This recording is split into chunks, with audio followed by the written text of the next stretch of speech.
All right, Kezia is back. Welcome to Bare Budget. I wanted to do a cash stuffing for this week, but that's not really going to happen. It's probably going to be more of like a half cash stuffing, half we're going to redo my bills binder. So Matt, my husband, and I have moved, and we moved from an apartment in this city, and like it's not really that big of a city, but from an apartment to a house in the country. It's going to be a little bit harder for me to get to the bank. Like I haven't quite figured out my new routine yet.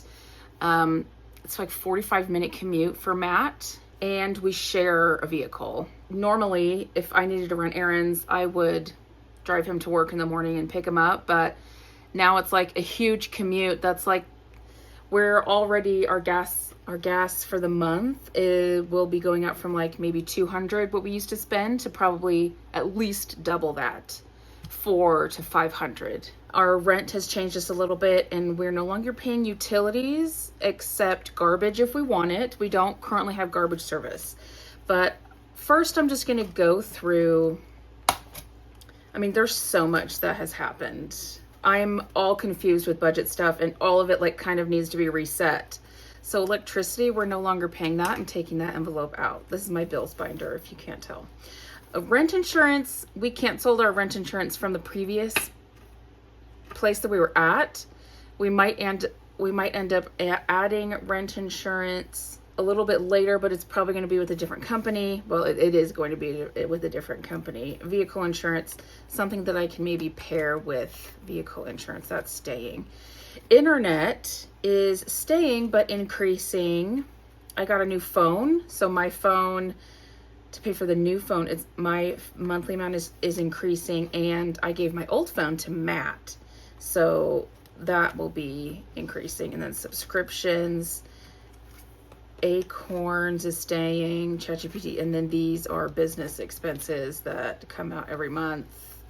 Okay, and then I want to add a bookmark here for debt because I want to start managing debt stuff, but I don't have any of the new stuff, the new categories yet. The new categories are envelope made yet. So we'll just keep those to the side for now. Now here's the confusing part. So our landlord, Matt, has known for years and years, and he's worked for them for years and years. They own a farm. They mostly raise cattle, like cows, and they do hay. He worked for them several years ago and they also have a lot of rental properties, and he worked for them, lived in one of their properties a long time, like before we met. And if you don't know, my husband is an ag mechanic. He specializes in fixing balers or, tractors, combines. He does pretty much everything. They need help on their farm. And so Matt did do we moved over pretty much the whole month of June. We slowly moved in. And then when we finally moved in and completely moved out of our old place, he did some hours for them. So this is our rent money. They prefer to be paid in cash, which is awesome because I'm pulling out cash to do cash stuffing anyway. This was our July rent. So they didn't accept this month rent, is what I'm saying, because Matt did some work for them, and they're like, no, you're really helping us out. They're shorthanded, and so like, no, we tried to give them rent like 2 or 3 times and they wouldn't take it. So I'm going to save that for August rent. This is our deposit money back from our previous rental one. And I'm just going to combine both of these. And this deposit that we got back is mostly going towards a new car. Well, not a new car, but is mostly going to go towards getting a car for Matt to commute with. So like kind of like a beater car, something used. But rent for August, I am keeping in cash. So 1, 2, 3, 4, 5, 6, 7, 8, 9, 10, 11. Perfect. $1,100 is our new rent amount. And that includes all utilities except for garbage service, which we have to set that up. And I think we just got prices for it. It's like $22 a month if they come weekly. And I think we might do that. And then I think that's the only thing I'm gonna stuff in this binder for now. So next I'm gonna go to future home, no, vehicle. It's the second category. I had to pull a lot of this money to cover moving expenses, and I kept a lot of money in. I'm gonna pull out this IOU. I had started saving for a new vehicle, and then I had to borrow some to, like, it's just starting over. So let's see how much is it. 151, 52, 250, 1150. That's a good amount to start with for new vehicle. And we were planning on spending, like, I don't know, between like 2,000 and 5,000. We were also talking about getting like a lot older truck for Matt. He does really good with diesel engines, but not so much with the newer engines that have all this computer stuff in it. So let's see how many circles. 38.3. We'll say just 38. We're still not completely unpacked. We have lots of things to take care of. There's the biggest thing that's been wrong with the house is it hasn't been lived in for at least like probably 6 to 8 months. And the previous tenants like weren't that great. They were kind of like trashy. Like when we moved in, there was tons of trash in the yard. But the landlords are really good about, like, they really want to upkeep it and like make it nicer. They built us a really nice deck on one full length of the house. There's a deck, like half of it's a deck and then half of it's a carport, and it's all covered. So it's like, and it's like a really nice view. Maybe I'll put a picture of our view off the deck.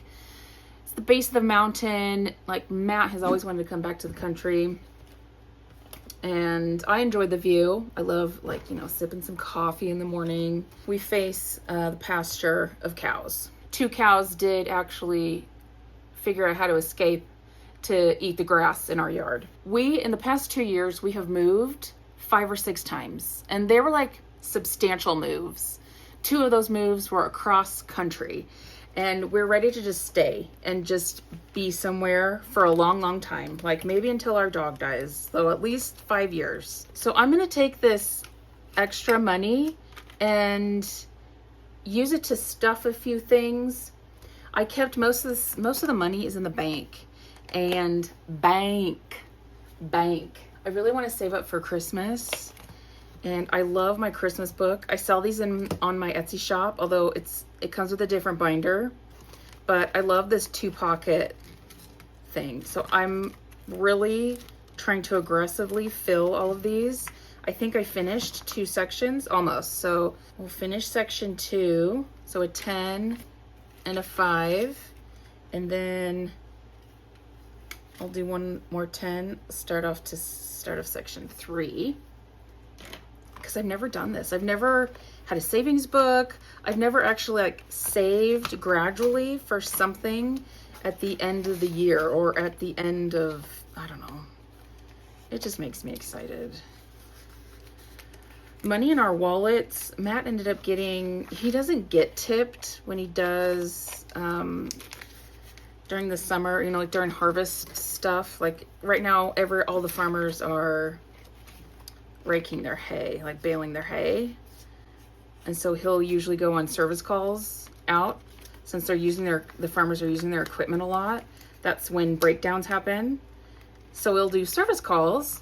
And on one service call last week, someone gave him $100 bill as like a tip, and he's like, "Oh no!" Like he tried, like, "Oh no!" Like, you don't need to tip me. Like I'm being paid. They're like, "No," they insisted. So like he just used that money as spending money for like last week or last couple weeks, and we also needed to make some improvements on the truck or fix some stuff on the truck.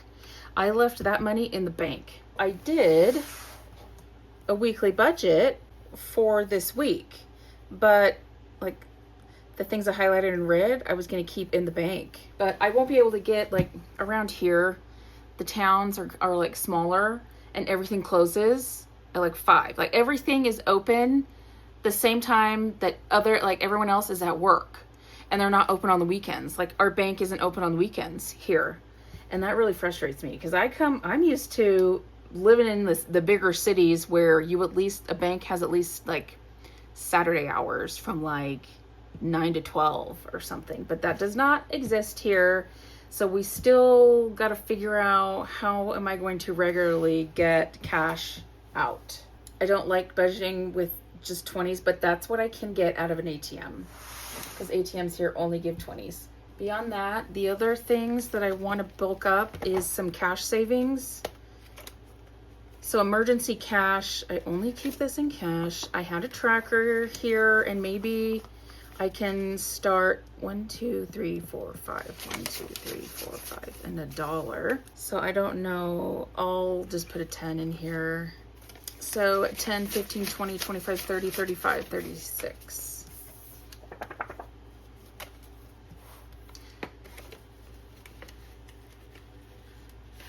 And then, like, I'm just winging it. Today's cash stuffing is just winging it until I can get to the bank and get some 20s to stuff the rest of the stuff. Stuff the rest of the stuff. I know we really want to do an end of year vacation. I'll add a 20. So 20, 25, 30. What Matt really wants to do is fly somewhere or like go somewhere far as like an end of year trip, but I always cringe because, like, yeah, that'd be fun, but end of year stuff like flying during Thanksgiving to Christmas is a nightmare. And I like stay away. I'll add 10 to anniversary. The tickets are always more expensive, and it's just more of a headache because there's just so many people that travel during that time. So 10, 15, 20. Anniversary is not till January. But I guess that's all I'll do for this one. These are duplicate categories from what we keep in our wallets. And I always like to spend, this is extra spending money for Matt. 10, 20, 25, 30. He usually spends everything that he gets every week. So I like to have some little extra money kind of hidden away. What's left? A 20. I'm gonna put this in my eye exam. I've been putting off my eye exam for like 2 years. 20, 40, 45, which is not good since I have very bad eyes and I need to be getting an eye exam once a year, but it is what it is. So that's today's chaotic cash stuffing. Hopefully next week will be a little bit more on more of a routine. I've opened my Etsy shop again if you're interested in buying anything from there. Hope you have a great day, great weekend. I'll see you next time.